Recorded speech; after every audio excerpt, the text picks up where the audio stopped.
This conference will now be recorded.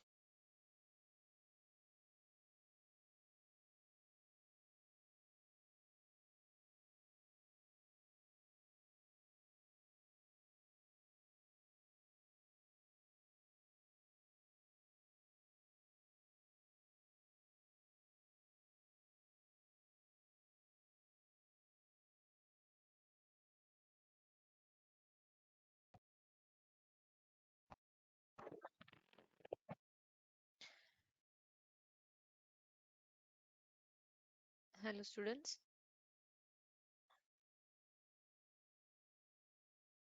So in 8th chapter, cell the unit of life. In this,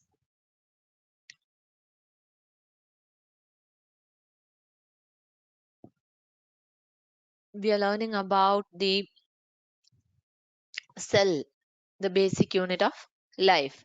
Then we are learning the prokaryotic and eukaryotic cells, then plant cell, animal cell, then about the cell organelles. Cell covering we are learning, then the cell organelles, about that we are learning, and each and every structure, the ultra structures are also we are learning in this. So here components of cell, you can see outer covering is there, protoplasm is there, cell organelles are there. So first we have learned outer covering, then protoplasm also we have covered, then the cell organelles, that's what we are learning now. So in the cell organelles you have already covered like structure and function about of each cell organelle we are learning. We have learned about mitochondria, then plastid. The third one which we have learned, that is endoplasmic reticulum, then Golgi bodies, lysosome we have learned, ribosome we have learned, vacuoles, then microbodies. About all these things we have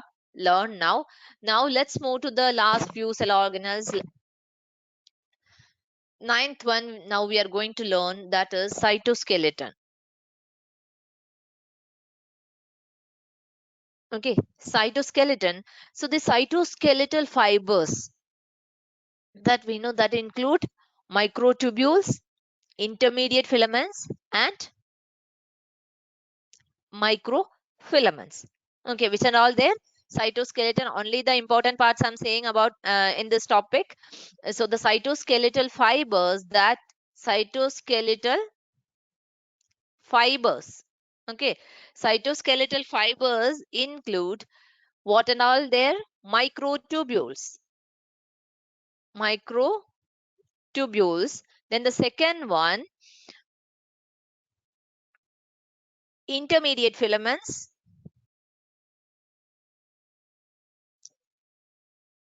Intermediate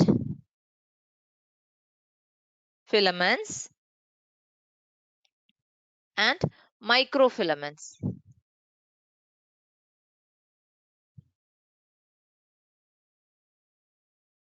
Microfilaments. So this microtubules, the we can say it is having around 25 nanometer in diameter. The diameter is 25 nanometer. Which one? Microtubules. And what about the other one, the intermediate filament? They have the diameter around 10 nanometers. 10 nanometer diameter. Which one? Intermediate filament. Then microtubules, sorry, microfilaments, the last one here, they have around 8 nanometer diameter. Okay, and here we can see this microtubules. We said this microtubules, they are hollow cylindrical structures. Okay, so microtubules are hollow cylindrical structures. They are hollow structures and they have a cylindrical format, and they are built from tubulin proteins. Okay, with tubulin proteins. Okay, tubulin proteins. So microfilament, it's microtubules. They have a diameter of 25 nanometer and they are hollow cylindrical structures, and they are made up of tubulin proteins. Clear?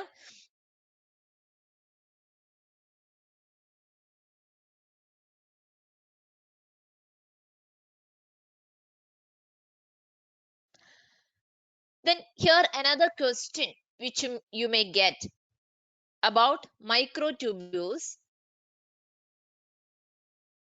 This is a previous year question. Can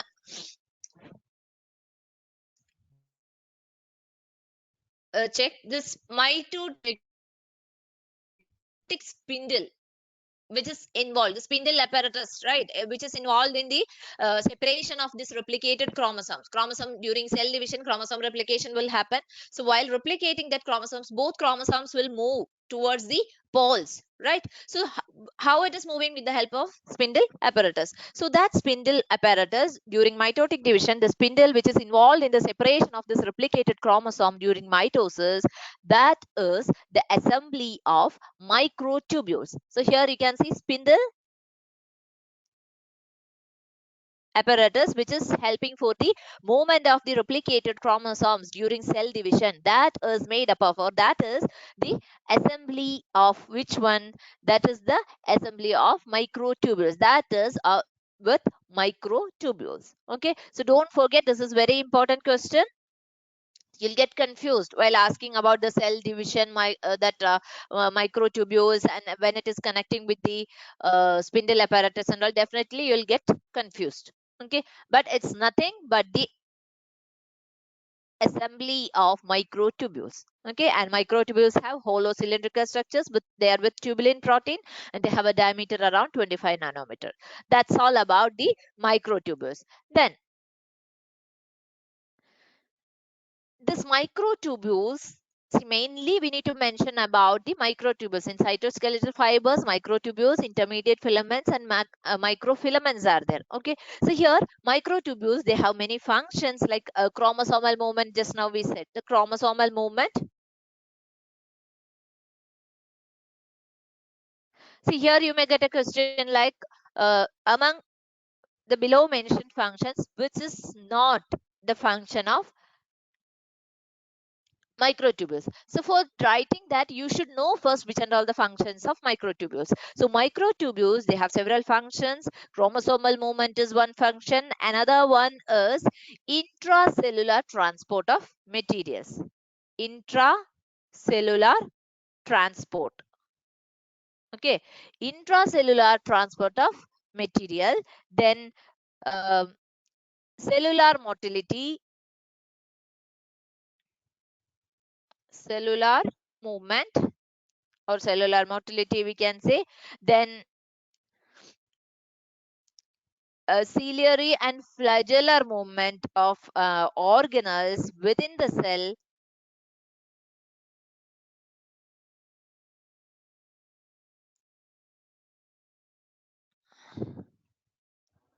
Movement of organelles within the cell. Okay, so all these are the functions of which one? These are the functions of microtubules. Okay, so here cytoskeleton, in that cytoskeletal fibers we are learning microtubules, intermediate filaments, microfilaments. So diameter you need to learn, and microtubules, especially main thing we are learning is microtubules, and they just connect that with the spindle apparatus. That's the main function or main role which you want to learn. Okay, and there are other functions also you are learning. Next is cilia and flagella.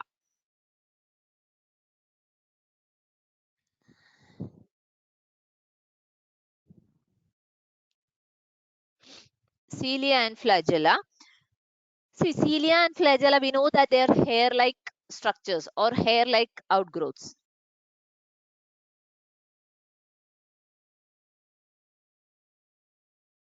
Right, cilia and flagella, they are hair-like structures or hair-like outgrowths of cell membrane.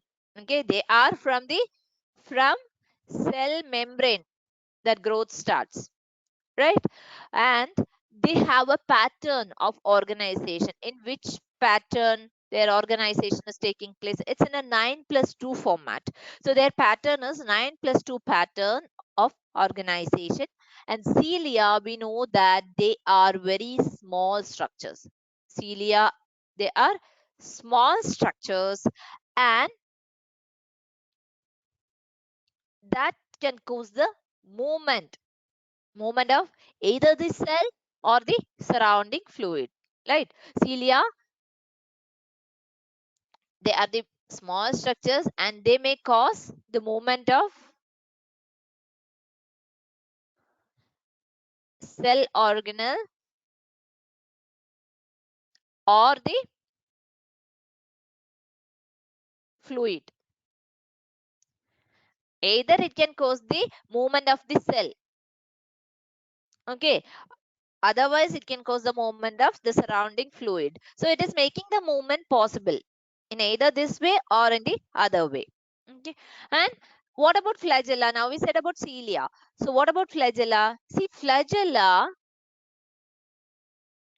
comparatively they are longer, okay. This is longer than cilia, and they are mainly responsible for the cell movement. It's for cell movement, okay.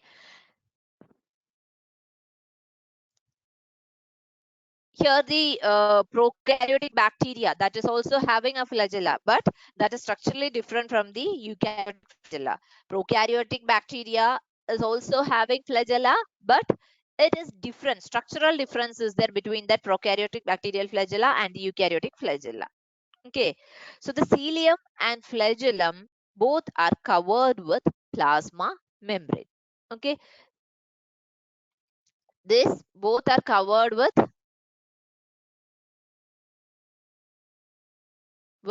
plasma membrane, PM, plasma membrane. Okay, so here cilia we are learning, that flagella we are learning.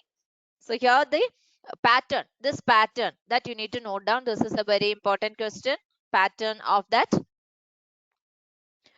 cilia and flagella, and it is covered with plasma membrane. This is also important question.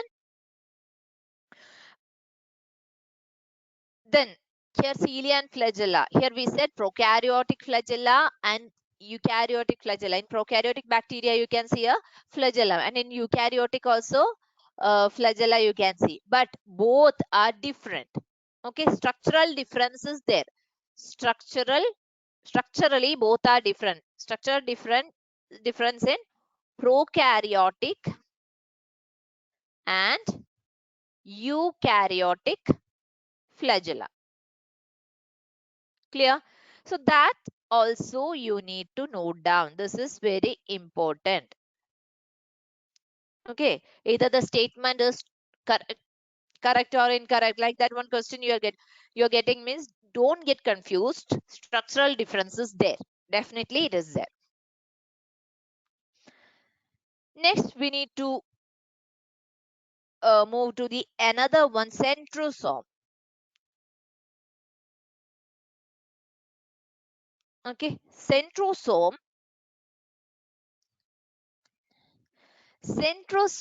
is a cell organelle which is having two cylindrical structures.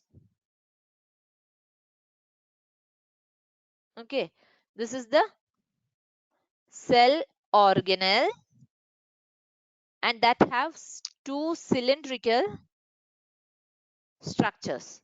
Okay, so centrosome is a cell organelle which is having two cylindrical structures, and these two cylindrical structures are called as centrioles. Centrioles. So the centrioles, they are the cylindrical structures, and both centrioles in a centrosome. See, in a centrosome, you can see two cylindrical structures which are called as centrioles, and these both cylindrical structures which are called as centrioles in a centrosome that lie perpendicular to each other. Okay. So these both cylindrical structures, both centrioles are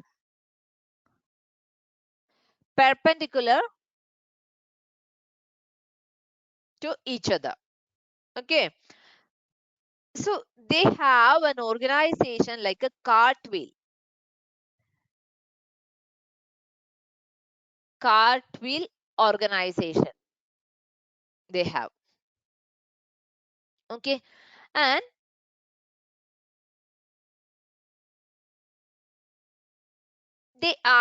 these centrioles, they are made up of 9 fibrils. Okay, so they are made up of 9 fibers, and these fibers or fibrils, they are evenly spaced. 9 fibrils which are evenly spaced. And another point, it is with tubulin protein. Tubulin protein. Okay, so these are the three main points. 9 fibrils, they are made up of, centrioles are made up of 9 fibrils, and they are evenly spaced fibrils, and they are made up of tubulin protein. This is an important question. Okay, very important question. It is made up of tubulin protein. This you have to learn. Okay, then the central part of this or the central part of that proximal region of the centriole, that is also proteinaceous. Okay, central part which is also made up of protein, or that is also proteinaceous, and that part is called as hub. Okay, so this is connected with the tubules of the peripheral portion, or the peripheral triplet by the radial spokes, which is made up of protein, connected with the radial spokes, that is also made up of protein. Okay, then here next one is the centriole from the basal body of cilia or flagella, and the spindle fibers that will give rise to spindle apparatus. We know that how we have seen that centriole like this, it is forming, right? So that will give rise to spindle apparatus during cell division in animal cells, right?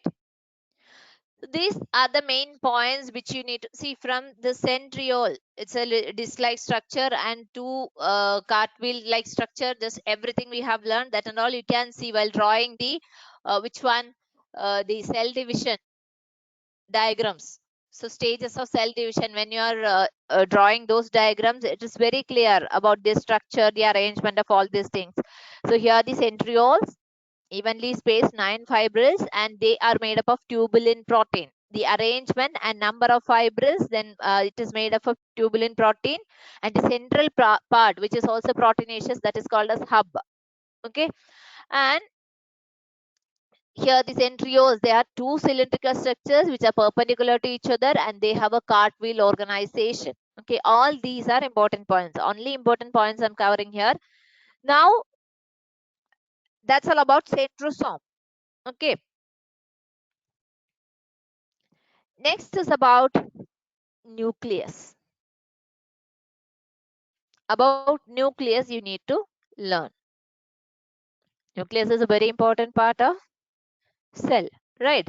So this nucleus was Brown.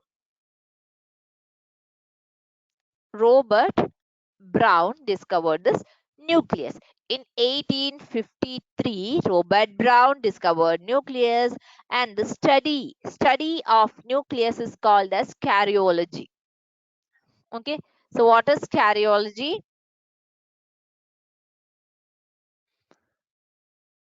Study of nucleus, that is called as karyology.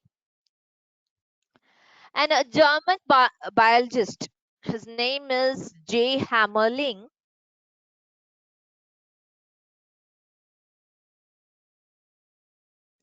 J. Hammerling proved that nucleus is the controlling center of cell. He found that nucleus is the controlling center of the cell, right? And he proved this based on the grafting experiment by using two species of unicellular green algae. Which is that green algae? By using the experiment By using two species of unicellular green algae, Acetabullaria, he proved this what nucleus is the controlling center of a cell. Clear?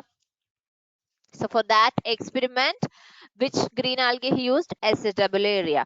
Then the structure of nucleus we need to learn. See, in a nucleus there are four main parts.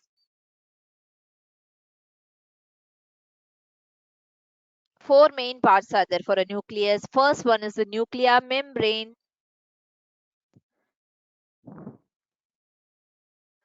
Then second one is nuclear sap or nucleoplasm. Right? And third part is nucleolus. Nuclear membrane is there, nucleoplasm is there, then nucleolus, and the fourth one is chromatin. Chromatin. Okay, so these are the four main parts of a nucleus. This is important. Don't get confused. Nuclear membrane. Just I'm saying about the nucleus inside the cell in the center, almost in the center, you can see the nucleus. In that nucleus, nuclear membrane, it is covered by nuclear membrane. Then nucleoplasm. Inside that membrane, nucleoplasm is there.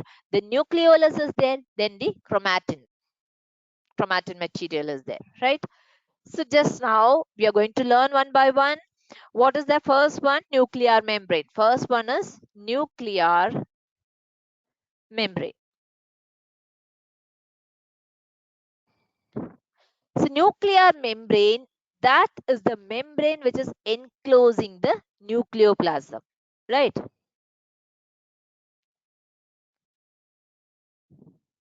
So inside the nuclear membrane, nucleoplasm is present, right? So nuclear membrane is covering the nucleoplasm, and this nuclear membrane is composed of, or it is made up of two unit membranes. Two unit membranes. It is made up of two unit membranes, and the space between these two unit membranes, that is called as perinuclear space.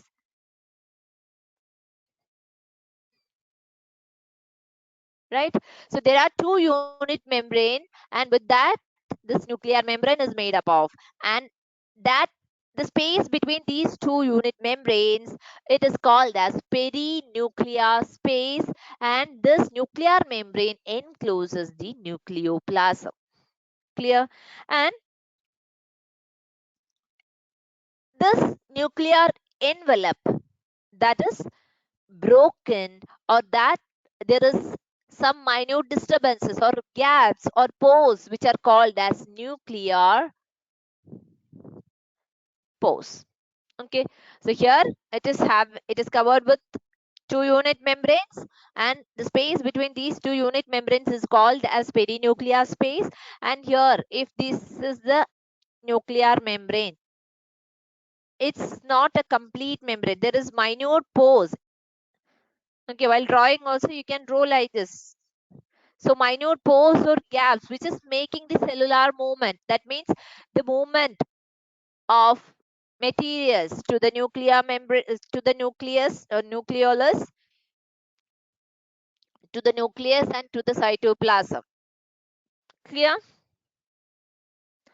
So here in and out movement, this is making possible through this nuclear pores. Minute pores are there, and the space between, see here you can see the space, this space that is called as perinuclear space, and the nuclear membrane is made up of two unit membranes, and inside this nuclear membrane what you can see, nucleoplasm. Clear? Next is about nuclear sap or nucleoplasm.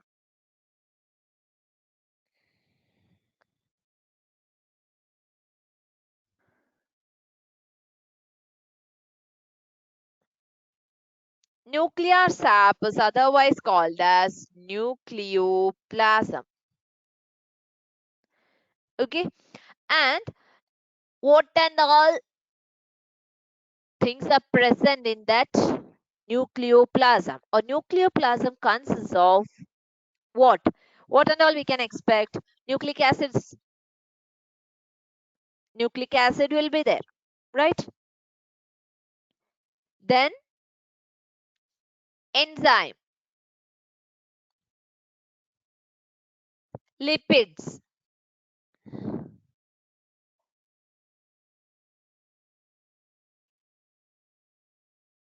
proteins, minerals,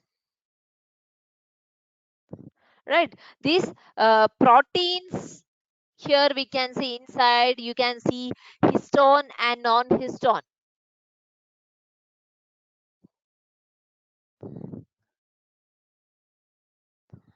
right? Then chromatin material you can see, right?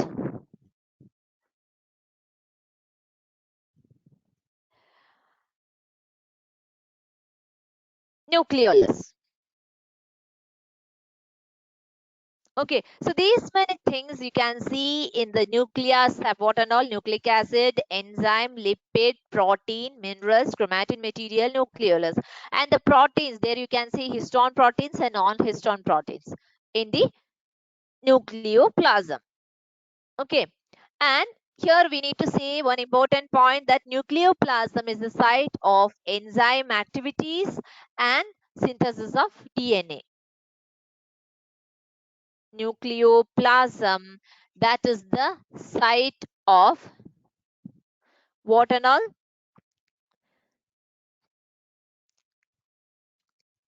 Enzyme activities. We said enzyme is present, so enzyme activities. Then synthesis of DNA, synthesis of RNA, then ribosomal subunits. Synthesis of DNA, RNA, then ribosomal subunits. See, we said while learning about the ribosome, we learned there are two subunits. So the ribosomal subunit, synthesis of DNA, RNA, ribosomal subunits, everything is taking place where? In the nucleoplasm.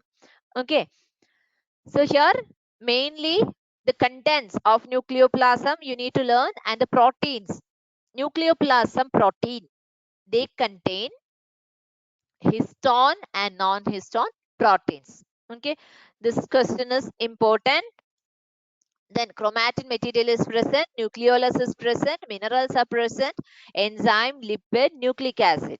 Then main thing which we need to mention is the synthesis of DNA, RNA and ribosomal subunit that is taking place in the nucleoplasm.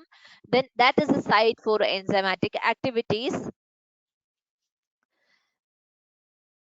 So that's about the nuclear sap. Next, in the structure of nucleus, next we need to learn about the nucleolus.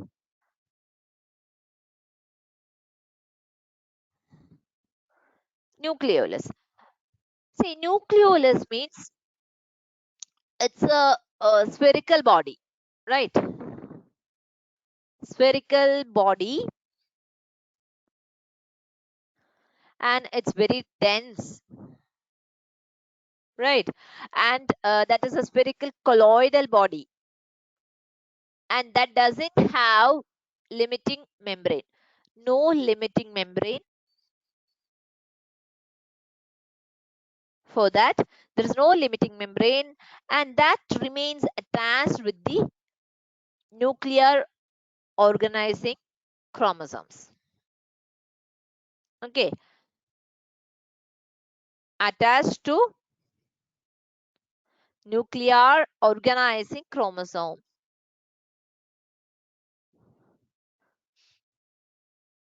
Which one?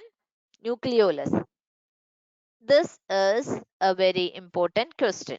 Okay, so it is dense one. Nucleolus is dense, spherical colloidal body, and they don't have any limiting membrane, and that will be attached with the nuclear organizing chromosome. Okay, and who discovered this nucleolus? This was discovered by Fontana.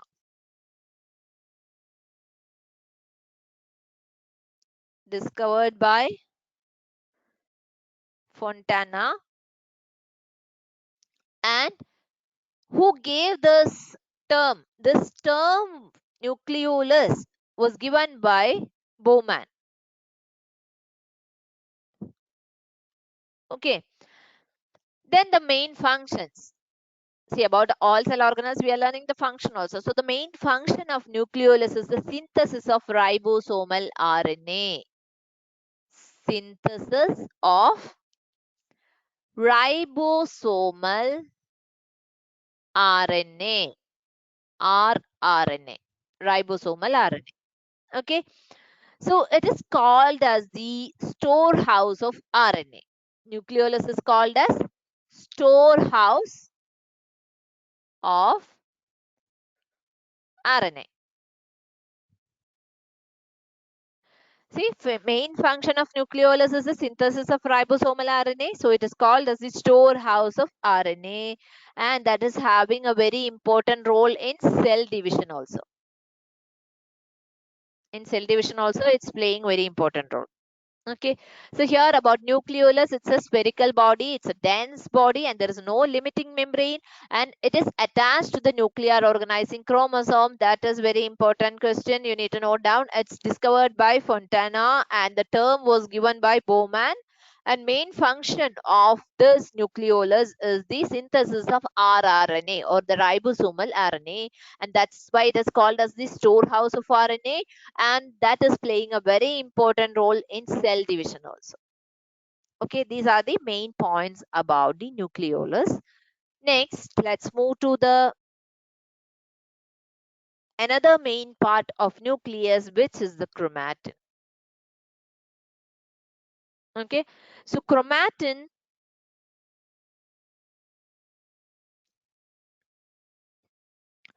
see the chromatin, chroma means what? Chromatin, chroma means color.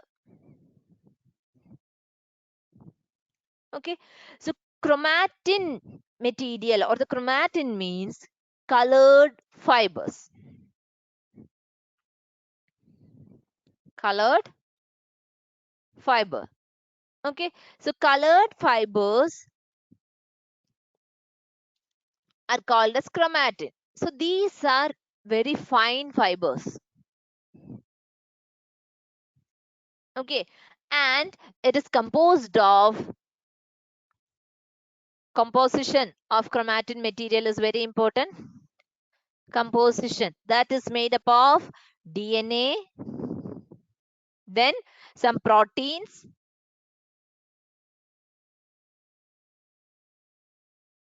and transcribing RNA.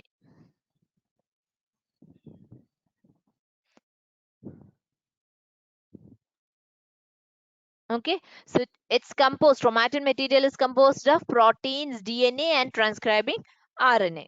Okay, so here we said about proteins, right? So the proteins associated with chromatin, they are mainly histone proteins. Histone proteins. Okay, so these histone proteins, we need to learn about histone proteins. Histone proteins are positively charged. They are positively charged. Which one? Histone proteins are positively charged, and it's mainly made up of lysine and arginine. Lysine and arginine. Then in some cells, like in sperm cells and all, these histones, they are replaced with protamines. Okay, in sperm cells, here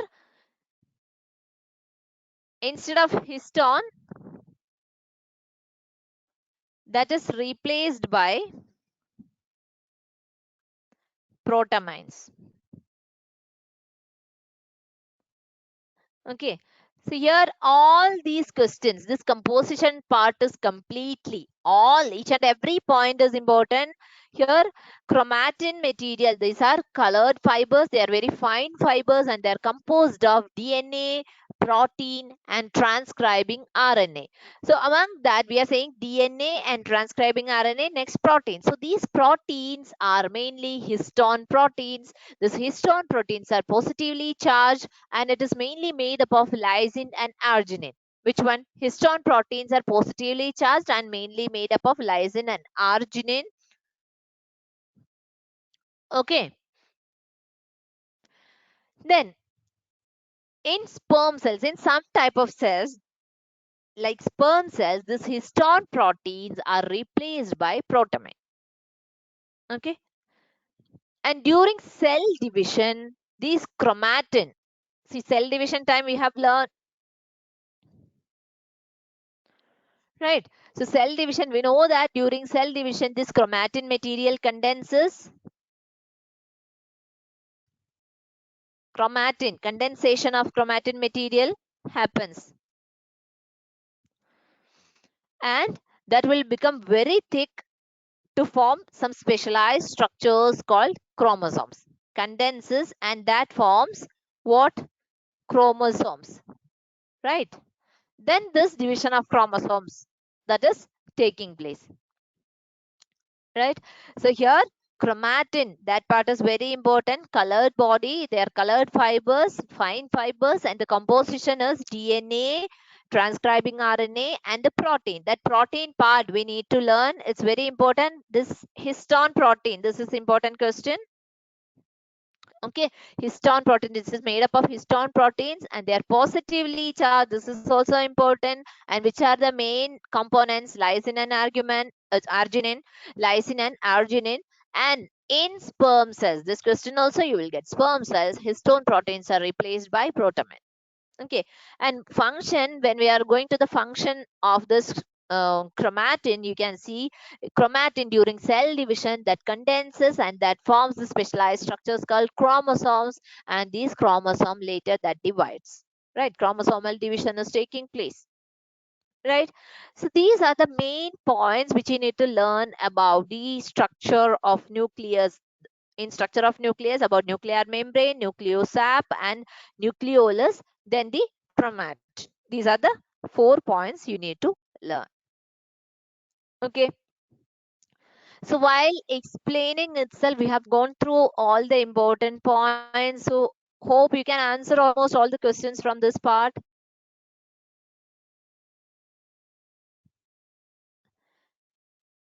But we'll go through some important questions, like almost direct questions you can get from this. Still, we'll go through all those things. First, just a sample question. The concept of omnicellular e-cellulae regarding the cell division, that was first proposed by this questions. All the questions are from first topic. That means the cell. Okay, from the cell part, which and all type question. Concept of the that omnicellular e-cellulae. That means one cell is arising from the pre-existing cell. That concept that came from Rudolf Virchow. He proposed the concept.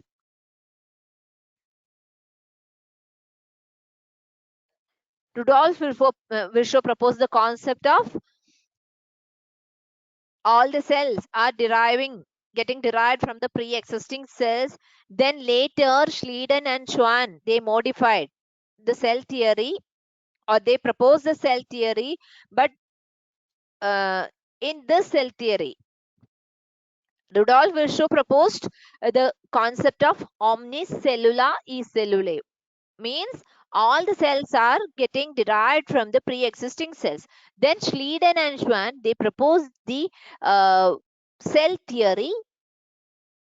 Okay, but in this cell theory, one point was missing. What was that? How the new cells are getting formed.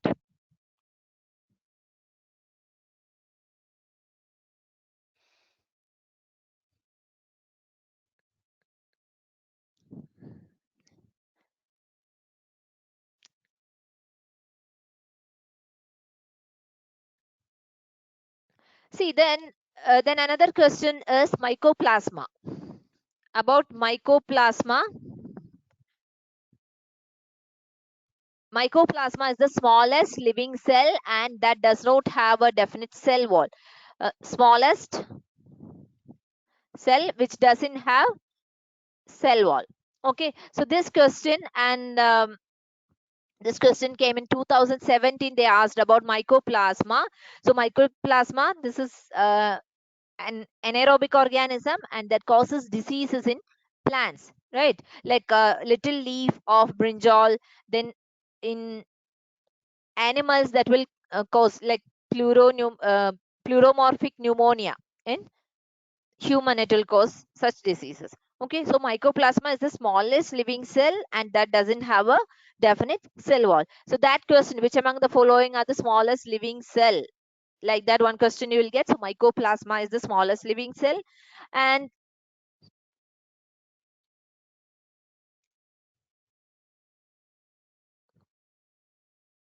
next is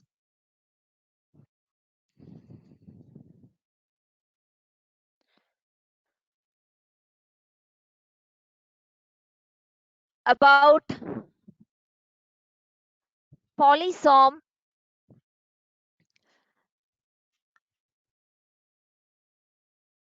See, polysome that is found in prokaryotes.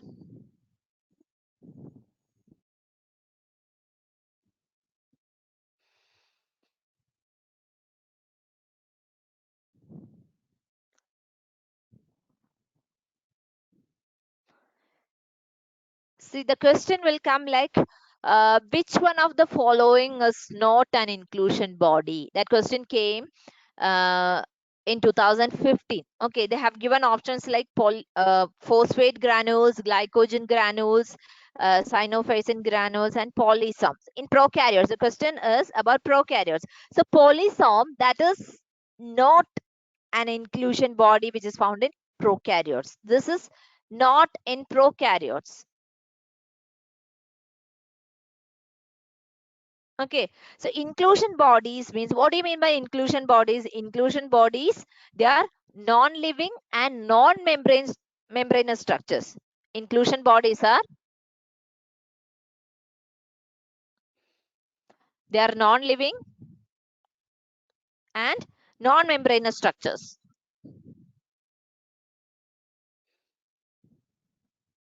Okay, about inclusion bodies, we can say non-living structures and non-membranous structures, and this will be present in the cytoplasm. Um,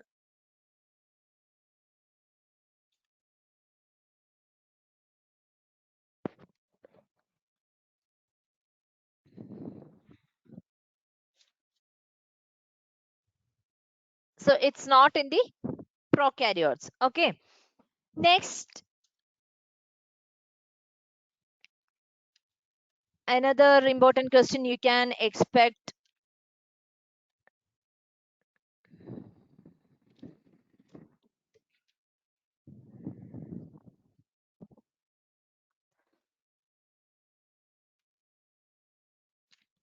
like in prokaryotic cell. Another question you can expect, which is the in prokaryotic cell that does not have membrane bound organelles. Okay, including mitochondria. So the prokaryotic cytosol that will have many enzyme which can carry out the respiratory processes, and 70s ribosome, circular DNA, and the cell wall which is made up of muramic acid. That is one important point about prokaryotic cell.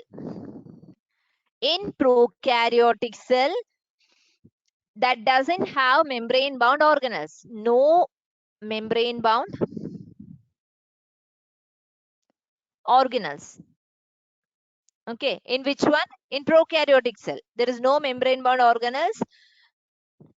Then in their cytoplasm, what and all will be present? Enzyme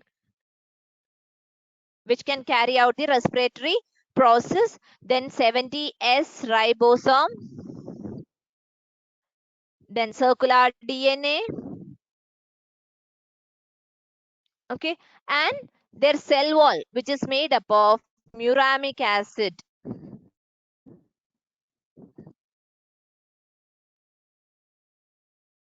Muramic acid that is present in the cells. So here each and every point you can expect as a question. So these many questions came about this prokaryotic cell, about the muramic acid cell wall content, then the ribosome which is present, that is 70S ribosome, and the circular DNA, then the cytoplasm, that cytoplasm is having respiratory enzymes. Okay, and there is no membrane bound organism. That's a very simple question. So here these kind of questions like the ribosome, the circular DNA, the muramic acid, and the respiratory enzyme content which is present in the cytoplasm, these are important questions. You may get confused. So all these questions came in 2014, 2013, 2016 and all. Then next is about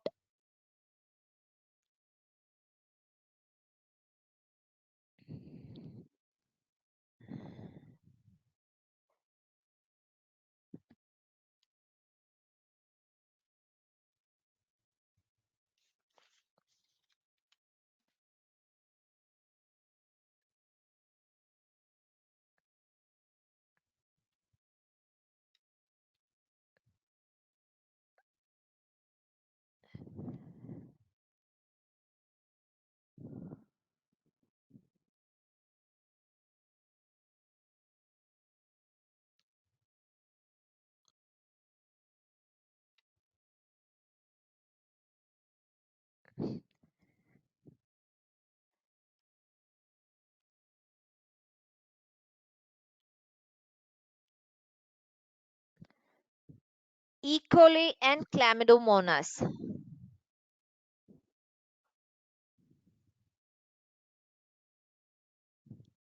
So about this question came in 2013. So when we are saying about the E. coli and chlamydomonas here, the cell membrane difference, that is one important question that came. So the cell membrane does not show any difference in E. coli and chlamydomonas. So almost it is structurally similar in both eukaryotes and prokaryotes. Okay, so that they may give a question like the which one of the following does not differ in E. coli and chlamydomonas? Ribosome, cell wall, chromosomal organization, cell membrane. So here you can say the cell membrane does not differ in E. coli and chlamydomonas. All other like ribosome, cell wall, then the chromosomal organization, everything will be different. Okay. Then another question, actually the cell theory, when we are saying about cell theory, we said one point, cell theory is not applicable to viruses. Okay, it's not applicable to viruses because they doesn't have a complete cell, right? So they do not have a cellular machinery. When they are entering into the cell theory is not applicable for virus. Okay, so that question that also came in 2013. Cell theory is not applicable for virus because it's not a living thing, or when it is entering to the host organism, then only it is working, right? Up to that it will be in an inert condition.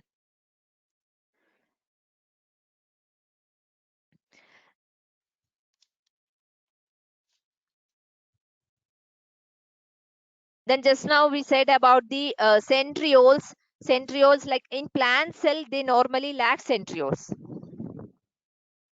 Plant cell lack, normally they doesn't have centriole. Okay, so we said centrioles, they are the they have a cylindrical structure or subcylindrical structure, and in most of the animal cells the centrioles will be present.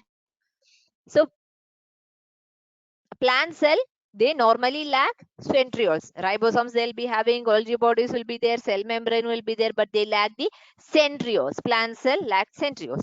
Okay, then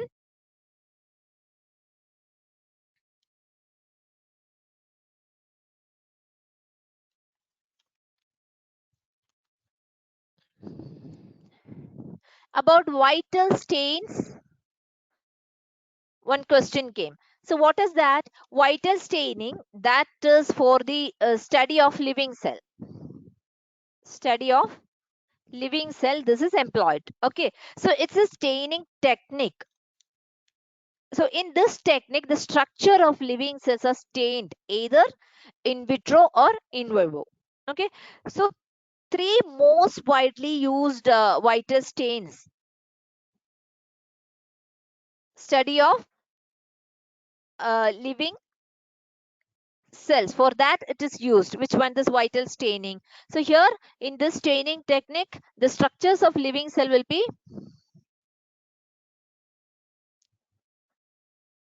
that will be colored, right? So you can see, or stained or colored. So these mainly used vital stains, they are Janus green. These are main Janus green B, then neutral red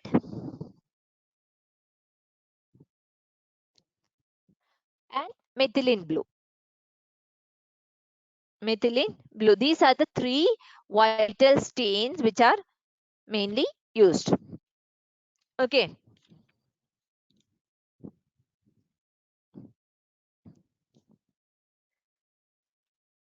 Then here the concept of cellular totipotency. From that also one question came during 2009. So that cellular totipotency, the concept of cellular totipotency first demonstrated by F.C. Stewart, but it's stated by Haberland. Okay, and the cellular totipotency means, what do you mean by cellular totipotency? The ability of a somatic cell to produce the whole organism. So that technique is used in tissue culture. Okay, so the concept of cellular totipotency was first demonstrated by F.C. Stewart, but it was stated by Haberland in 1902. Okay, and cellular totipotency, what do you mean by that? Cellular totipotency, the ability of a single cell to become a complete organism. So that technique is being used in tissue culture. Some tissues are developing completely into the whole plant or whole organism. Okay.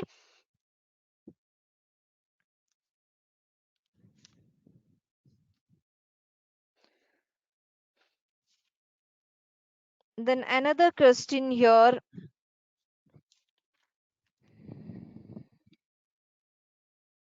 We said about prokaryotes, right? In prokaryotes,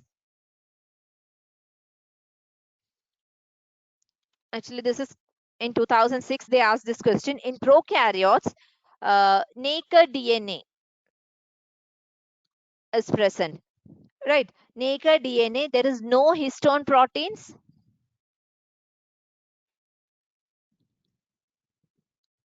and it's called as genophore.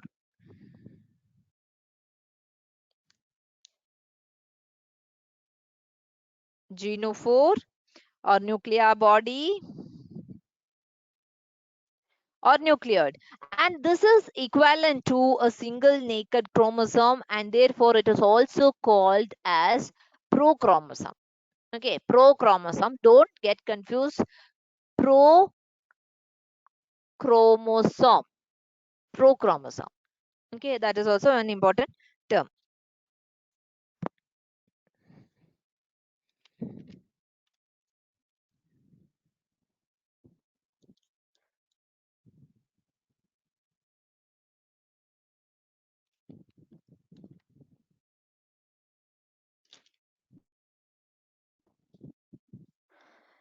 See, from this, one more question, like no histone proteins. This is a repeated question. Several years they have asked the question, no histone in prokaryotes. No histone protein you can see in prokaryotes. And another thing is, well-developed nucleus is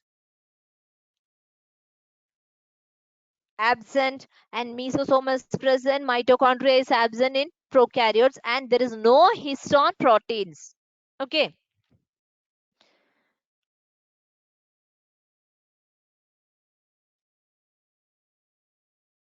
Here So that's the common question about prokaryotic and eukaryotic cell and all. Then about the cell organelles, which and all questions, you will get several questions. So almost everything directly you can match with the points which we have discussed. So there are so many questions about the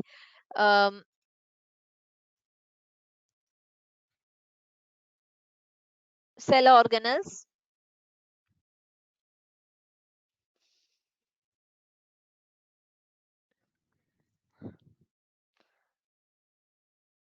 Like we have said about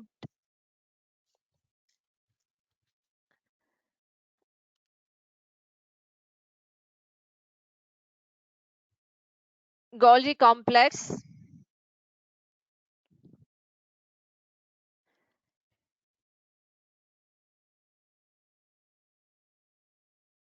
about Golgi complex we have already told.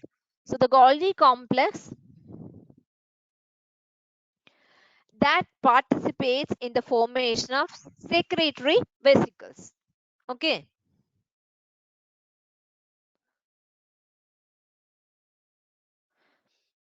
And this Golgi complex, we know that that is a cytoplasmic structure and that is found in eukaryotes. Okay, it's found in eukaryotic cell and that is made up of 4 parts. Right, 4 parts. So all these are the questions from Golgi complex. Cytoplasmic structure which is found in eukaryotes and that is for, participating in the formation of secretory vesicles. It is made up of 4 parts: cisternae, tubules, vesicles and vacuoles. Okay, and the forming phase of cisternae that receives the vesicles from endoplasmic reticulum and their content which is passing through the various cisternae that will help for the coated vesicle and intercisternal connectives.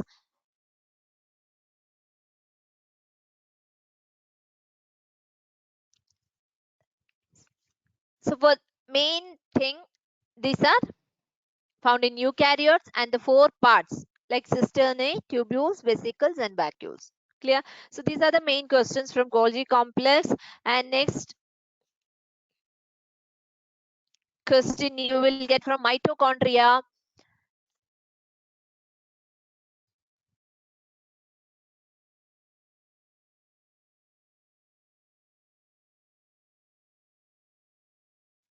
Mitochondria and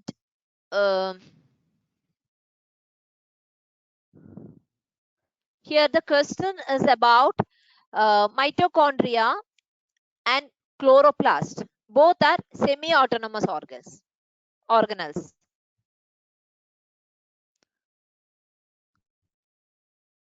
Okay, mitochondria, questions about mitochondria, but here I want to add that mitochondria and chloroplast both are semi-autonomous organelles and they contain, why we are calling them a semi-autonomous organelles?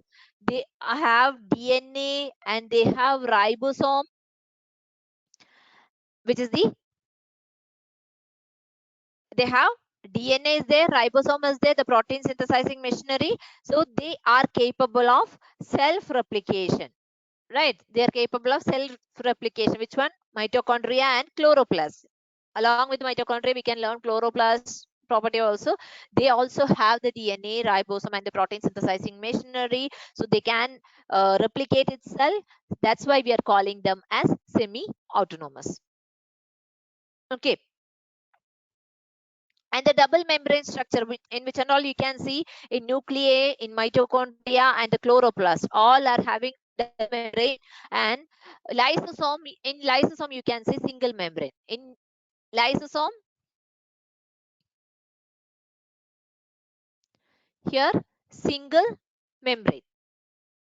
Okay, and double membrane structure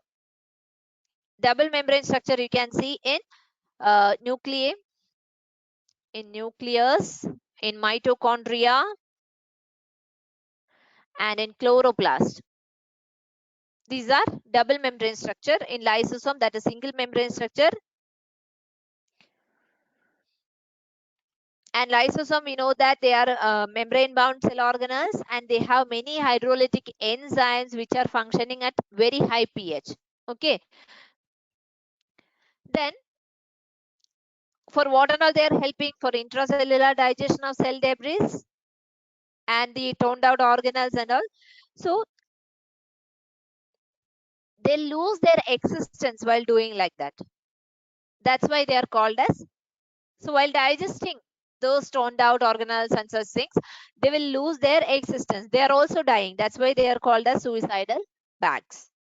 Okay, so that's about lysosome, the important questions which you are getting, and all these suicidal bags and how they are getting that name, and their enzymes which are present in the lysosome, they'll work in very high pH. All these questions you got in 2015, 2008, 2017, 2016, and all these 4 questions came.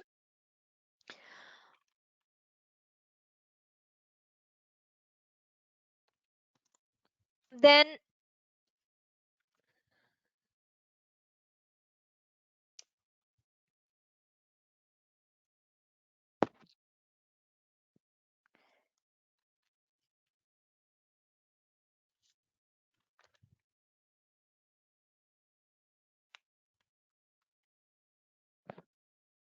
tonoplast. Tonoplast is the membrane which is covering the vacuole. Okay, so tonoplast, that is another question which is repeated in several years. So tonoplast is the membrane which is covering the vacuole in plant cell. Okay, in plant cell, don't forget, and that is the membrane which is covering the vacuole in plant cell. And in animals, these vacuoles are covered by some lipoproteinaceous membrane, and these membrane bound cellular structures, they are devoid of which one? Cytoplasm. Okay, and powerhouse of cell. About mitochondria, you got another question, that is mitochondria. They are the most abundant in cells of the tissues which are most active metabolically, and they are also called this mitochondria. They are called as powerhouse of the cell because they are the major sites for the release of energy via aerobic respiration. Okay, so here you are getting 4 questions like mitochondria.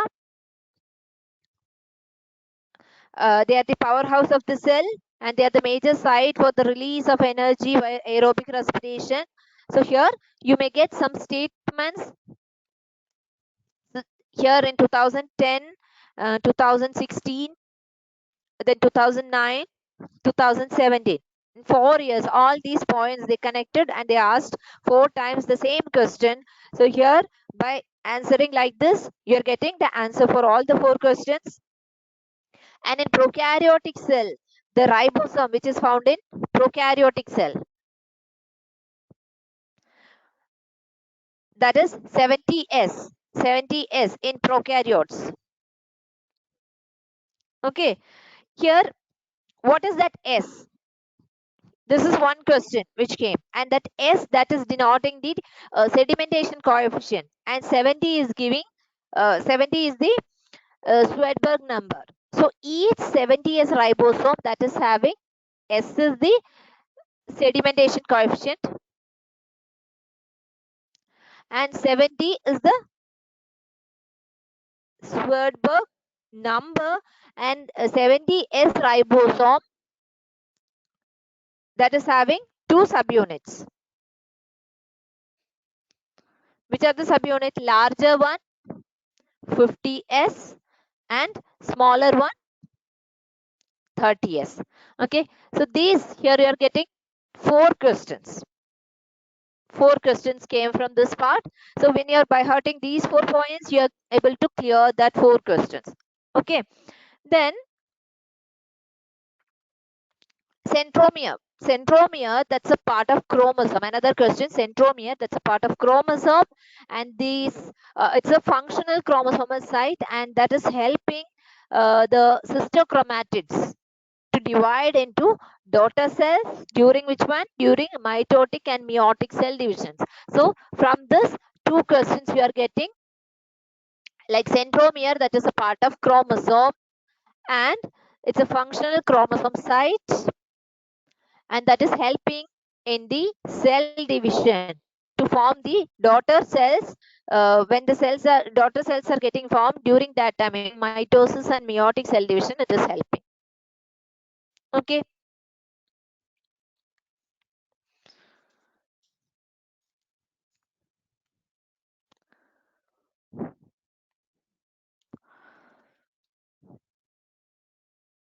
So almost all questions repeatedly came from Golgi bodies, mitochondria, then the vacuole, then nucleolus.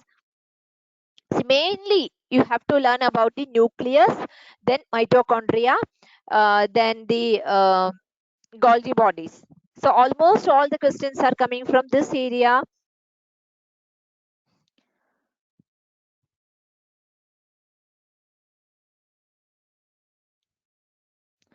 And some questions, then the ribosome. These are the main topics which you need to cover. Then the cell membrane, from that also you can, cell membrane, different uh, models of that. Okay, fluid mosaic model of plasma membrane, uh, that you need to learn. So if you're covering such portions, see, while learning, note down these kind of important points, because this will be confusing for, and each scientist name you need to learn from this chapter. So these are the important questions and important topics. While explaining all the topics, I have covered all the repeated questions which came in the previous years. Okay, thank you.